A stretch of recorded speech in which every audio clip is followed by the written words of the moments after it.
बड़ी मोहब्बत थी। जब हुजूर सफर पे जाते थे सबसे आखिर में सैयदा फातिमा के घर जाते थे और वापस आते थे तो सबसे पहले आते थे।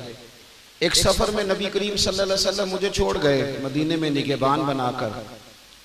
मेरे पास कुछ माले गनीमत की रकम थी। मैंने सैयदा फातिमा ज़हरा को एक सोने की चेन बनवा के दी, लॉकेट। हुजूर जिस दिन वापस आए ना तो नबी पाक सल्लल्लाहु अलैहि वसल्लम ने पहला कदम रखा हजरत फातिमा के घर में। सोने की चेन देखी और कुछ दीवारों पर नए पर्दे भी थे। मैं अर्ज कर रहा हूं कि अगर आपका मकाम बड़ा है तो फिर जिम्मेदारियां भी, और आपको फिर जिम्मेदारियों का एहसास भी करना पड़ेगा। अब जब देखा ना कि सैयदा फातिमा ज़हरा के गले में सोने की लॉकेट है, ना पहना हुआ है, औरत जितना मर्जी पहन ले, कोई मना नहीं, हुजूर ने जायज करार दिया है।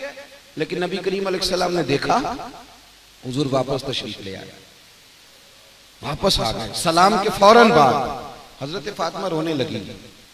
मौला अली शेर खुदा कहते हैं मैं गया हुजूर की बारगाह में और जाके देखा तो महबूब भी रो रहे थे। मैंने अर्ज की या रसूलल्लाह क्या हुआ? तो महबूब फरमाने लगे वो मेरी बेटी होके सोने पहनने लग गई है, उसका दुनिया की तरफ रुझान होता जा रहा है, वो सोना पहनती है। गरीबों की बच्चियां किसके तरीके पे अमल करेंगी?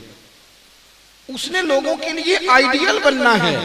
उसकी सादगी, उसकी आजिज़ी, उसकी गरीबी ये कयामत तक की जितनी बेटियां होंगी उनके लिए तसल्ली का बायस बनेगी। हमारा अब ये मिजाज बनता जा रहा है कि एहसास नहीं है जिम्मेदारी का, एहसास नहीं। एक तालिब इल्म जो दीन पढ़ रहा है उसे समझ होनी चाहिए कि मेरा बड़ा एहसास है। जब मैं जमीन पे चलता हूं तो अल्लाह के फरिश्ते अपने पर मेरे कदमों के नीचे बिछाते हैं। और मैं जा रहा था मदरसे और मैं वहां से भाग गया, हालांकि मेरा बड़ा एहसास था। मुझे चाहिए था कि मैं बड़े इकराम के साथ, मतलब अगर बाकी स्टूडेंट एतराज करते हैं मदरसे के बच्चों पर तो मदरसे के बच्चों को समझना चाहिए कि हम उनके लिए आइडियल हैं, हम नमूना हैं। हमें देखेंगे लोग कि ये मदरसे के बच्चे।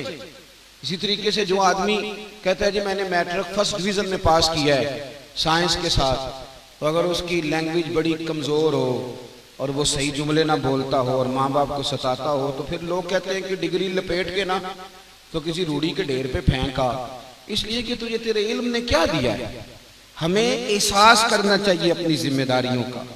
जिस मनसब पर हम मौजूद हैं हमें उस मनसब का, हमारे बुजुर्ग मनसब कबूल नहीं करते थे। तवज्जो है मेरी बात पर? बहुत बड़ा नाम है ना हज़रत साद बिन अबी वक़ास का रज़ी अल्लाह ताला, सिपह सालार आदमी। और हुजूर ने फरमाया ये मेरे मामू हैं, इस तरह का किसी का मामू है तो मुझे दिखाए। इतना बड़ा आदमी। तो हजरत उमर ने बुला के कहा कि मैं आपको एक सूबे का गवर्नर बनाना चाहता हूं।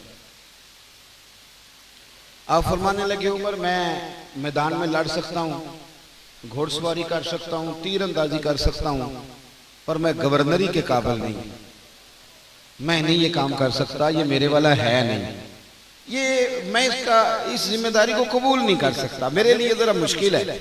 आप इस तरह करें, मुझे बताएं कि जिहाद कहाँ करना है, वहां मैं जाऊंगा, पर मैं ये मनसब कबूल कर सकता। ये बहुत बड़ी जिम्मेदारी है।